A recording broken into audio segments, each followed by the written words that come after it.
Assalamualaikum, welcome to my journey where we explore the world through vlog। Islamabad आएँ और आपको इसके खूबसूरत मकामात का विज़िट ना कराएं, ऐसा तो हो ही नहीं सकता। क्या कहा, आप इस्लामाबाद नहीं आए, फिर आप दुनिया में क्यों आए? आपने हमारे पिछले व्लॉग में फैसल मस्जिद को विज़िट किया, तो हमने सोचा आप सबके लिए एक और प्यारा सा व्लॉग लेकर आएँ। आज हम आपको विज़िट करवा रहे हैं एक बहुत ही खूबसूरत पार्क की, जिसे लिटिल मिनी ज़ू भी कहते हैं। जी हाँ, सही समझ रहे हैं आप सब, हम बात कर रहे हैं अयूब नेशनल पार्क की। इस्लामाबाद से हम घूमते घुमाते पहुंच गए हैं रावलपिंडी में, जो कि इस्लामाबाद से 20 किलोमीटर की दूरी पर है। तुम जो कहते थे देख ली दुनिया, तो ये बताओ कभी बारिश में इस्लामाबाद देखा है? बारिश में इस्लामाबाद तो ना सही, मगर हम आपको रावलपिंडी का विज़िट आज ज़रूर करा देंगे, ये हमने ठान ली है। शाम के बज रहे हैं 6:30, सूरज ढलने को है और रात की चांदनी बिखरने के लिए बेताब है। ऐसे में ट्रैफिक की लाइट्स माहौल को और खुशगवार बना रही हैं। साफ शफाफ रोड्स और शाम का खुशगवार मौसम नहायत ही दिलकश लग रहा है। तो हम घूमते हुए पहुंच चुके हैं अपने मुकाम पर, यानी कि अयूब नेशनल पार्क गेट पर। आए अंदर चलते हैं और देखते हैं कि अयूब नेशनल पार्क अंदर से कितना खूबसूरत है। अंदर से हम आपको इसका पूरा व्यू दिखाएंगे, तो हम देखते हैं कि ये पार्क अंदर से कैसा लगता है। जब हम इस पार्क को विज़िट करने के लिए आ रहे थे, तो मैं इतनी एक्साइटेड थी कि मेरा दिल कर रहा था कि बस मैं जल्दी से ना उड़ के ही चली जाऊँ। पर मैं तो इंसान हूँ ना, उड़ कैसे सकती हूँ?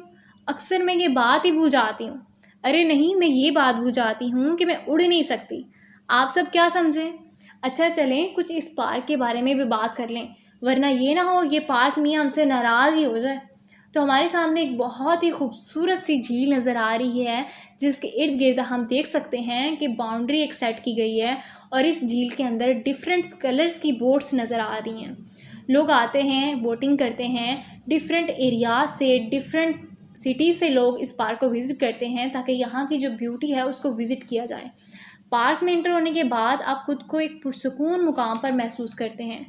ठंडी ठंडी धीमी धीमी हवा, ऐसे लगता है किसी खूबसूरत ख्वाबों के जहां में ले गई हो। पार्क की ज़मीन जहां आप अपने कदमों को रखते हैं, वह भी किसी मीठी दुनिया से जुड़ी हुई लगती है। यहाँ पर आपको ज़मीन की खूबसूरती और हवा की सरसराहट का एहसास होता है। शाम का वक्त है और लोगों का रश भी ज़्यादा है।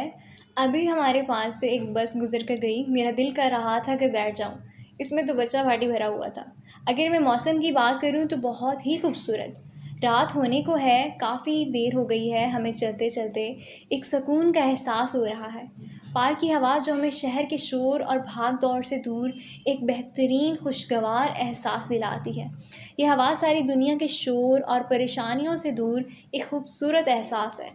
मुझे ऐसा लग रहा है जैसे मैं किसी और ही जहान में आ गई हूँ, वरना सारा दिन तो पी पी पाँ पाँ हॉर्न ही सुनाई देते रहते हैं। अभी तक जो हमने विज़िट किया, उसमें हमने ये रियलाइज़ किया कि अयूब नेशनल पार्क एक पुरसुकून मुकाम है, जहाँ आप अपने अंदर का अपना असल सेल्फ जो है वो खोजते हैं कि क्या आप वही हैं जो आप नज़र आ रहे हैं, या मेकअप के अंदर कुछ और है। आपके जज्बात, मन और रूह पार्क के इस माहौल में घुल जाते हैं। इस पार्क में घूमकर आप अपने अंदर की शहरी भागदौड़ को छोड़कर एक खुशगवार और खूबसूरत एहसास अपनाते हैं। इंतज़ार की घड़ियां ख़त्म हुई और अब हम चलते चलते आ गए हैं पार्क के ज़ू वाले हिस्से में, जिसका मुझे बेसब्री से इंतज़ार था। पार्क में दाखिल होने के बाद अब कुछ मज़ेदार और झकास वक्त आने वाला है, क्योंकि यहाँ आपको एक मिनी ज़ू मिलता है। जी हाँ, अब आप सोच रहे होंगे ज़ू सुना तो है, पर कैसे? चले आए, मैं आपको बताती हूँ। जैसे ही हम ज़ू में एंटर होते हैं, सामने पेड़ पर एलिफेंट लटका नज़र आता है, जिसे देखकर मेरी हंसी निकल गई। प्यारे मियाँ, आपको कोई और जगह नहीं मिली? यहाँ पर आने के बाद आपको बड़े प्यारे प्यारे जानवर मिलते हैं, जैसे कि बियर्स, लायंस, टाइगर्स, एलिफेंट्स और मंकीज़। ये कुछ ज़्यादा इंटरेस्टिंग है। अगर आपको जंगल में जाने का शौक़ है, तो यहाँ आपको एक छोटू सा जंगल मिल जाएगा, बिना एक्चुअल जंगल में घुसे। पता चले एक्चुअल जंगल में घुस तो गए, बाहर आने का रास्ता भूल भुलैया। ये जानवर आपको उनके यूनिक बिहेवियर और स्टाइल में मिलेंगे। इनकी रोर्स और ग्रोल्स ये सुनकर आपको ऐसा लगेगा जैसे आप हॉलीवुड के सेट पर हों। ज़ू के स्टाफ लोग जानवरों की देखभाल के लिए सुपर हीरोज़ के जैसे तैयार रहते हैं। बच्चों के साथ ज़ू विज़िट करने का फ़ायदा ये भी है कि आप इनकी अच्छी तरबियत और इल्म हासिल करने का अच्छा मकसद भी देते हैं। अगर आपके बच्चे हैं तो, वरना आप खुद ही अपने बच्चे हो। तो ज़ू विज़िट एक ऐसी प्लेस है जहाँ आप वर्ल्ड वाइफ के साथ मस्ती करते हैं और इसके साथ-साथ एजुकेशनल भी हो जाते हैं। अब आपका दिल कर रहा होगा जंगल में जाएँ, तो यहाँ आने के बाद आपको बिल्कुल सेम वही जंगल वाली फ़ीलिंग आने लग जाती है। अगर आपने इस्लामाबाद में विज़िट किया है या फ्यूचर में आप सोच रहे हैं, तो अयूब नेशनल पार्क एक मस्ट विज़िट प्लेस है। इस्लामाबाद में हमारा विज़िट बस इन 2 जगहों पर था। अब हम आपको न्यू व्लॉग में मिलेंगे जिसमें हम कश्मीर सीरीज़ आपको दिखाएँगे, जिसमें हम कश्मीर के गाँव का हुस्न और उसकी खूबसूरती आपके साथ शेयर करेंगे। हमारे चैनल को सब्सक्राइब कर लें ताकि नई लेटेस्ट आने वाली वीडियोज़ आप तक पहुँचती रहें।